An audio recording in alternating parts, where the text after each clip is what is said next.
What's up, guys? It's John with National Sports Entertainment, and I wanted to go into tonight's game and do a recap. Not much to recap. We couldn't have had a worse start, so hopefully we'll redeem ourselves with the night games, and anything can still happen, obviously, with some of the 4 o'clock games. But yeah, just complete miss after miss. I had the Steelers because I thought that'd be a trap.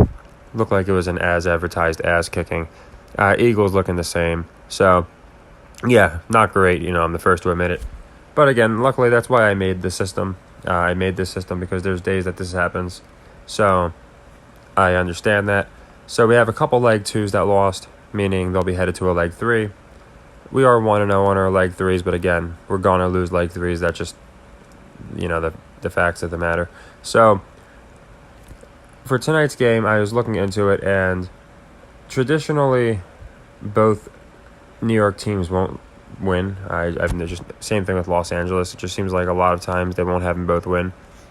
But the reason I am liking the Giants in this game, besides the fact that I think more people will be on Dallas, is the fact that it's at 8:20. I'll probably start around 8:30, and there's a good chance this game could bleed into midnight, which means this will also be on 9/11.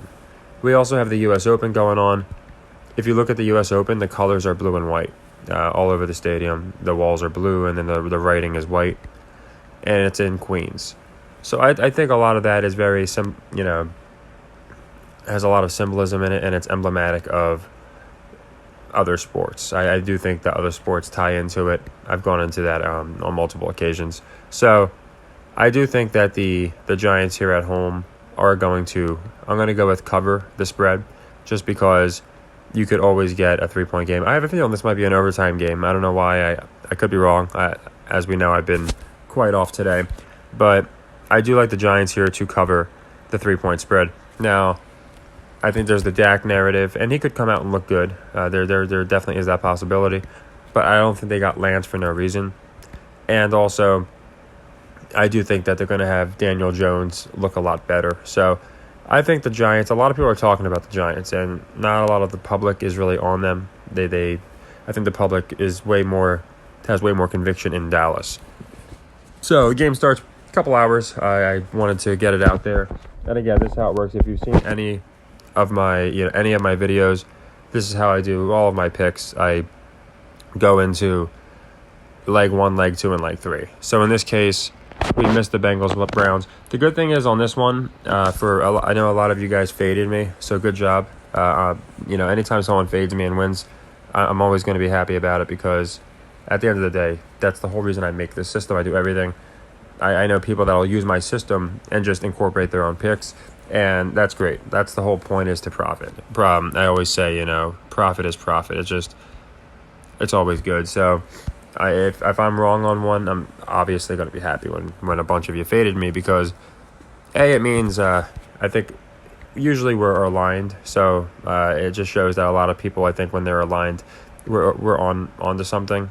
And at the same time, I'm just glad a bunch of people didn't. Oh yeah, I tailed you, but I wasn't going to, and it backfires. I hate it when that happens. I don't like being the reason people miss out on profits. So for leg 3, the reason I'm playing this as a leg 3 is because we have a couple more leg 2s than I would like. So we want to close them out. We can't just leave them straggling along. So like I always say, I don't always just play a game to play it. But with the U.S. Open symbolism, I do like this game. And with the fact that, like I said, we have a couple leg 2s, it'd be nice to get one of them out. Now, like I said, we don't hit every single leg 3. That's never the goal. It'd be impossible. But I do try and save it for games where I'm seeing a lot of symbolism and things like that. So the fact that it's 9/11, well, it might not be 9/11. I have a feeling it might bleed over into 9/11. If nothing else, the post-game interview is going to be 9/11. So I look at those kind of details, and their colors match exactly the U.S. Open. I was watching Djokovic a minute ago, and I put 2 and 2 together, and I just find it very interesting. So yeah, that's my leg 3 for tonight. That's going to be for our Bengals-Browns loss. So if that one comes through, we'll be in really good shape, because it leaves 2 open leg 2s, but it's a lot better than 3. And by closing one of them, like I said, with the leg 3s, we really just want to split them. We want to make sure we're doing as close as we can to split them. We don't want to win every single. We do want to win every single one, but winning every single one isn't a priority. It's just about obviously profiting. So, yeah, I like the Giants here for the cover. I think both teams might look a little slow, but I do have a feeling the Giants might just look a little more feistier. I'm almost positive Jones is going to do better than people are expecting. And watching how running backs have been doing, I watched Chubb today. I watched a few others. And you watched how bad the Colts were without their running back. I am wondering if that's going to be the narrative, which makes me pretty bullish on Saquon Barkley. I think he'll have a good game because it does seem like they're pushing. These guys are, without the running backs, they're just not the same. So for quite a few reasons, I think the Giants are worth playing here for the cover as a leg 3. That's going to be for 4 units. And, of course, it's to net a unit on the sequence. Hopefully we close that one out and knock it out. But, yeah, rough start. But, again, I've had worse days, I can say that. Luckily, that's why, for me, it's always about the long term. And, yeah, I think we're going to do pretty well between tonight and tomorrow. Last I checked, Djokovic he won the first set. What I don't like is the other guy took a toilet break. Vegas didn't move the odds as much as they should have. In that set, they actually moved them back a little bit.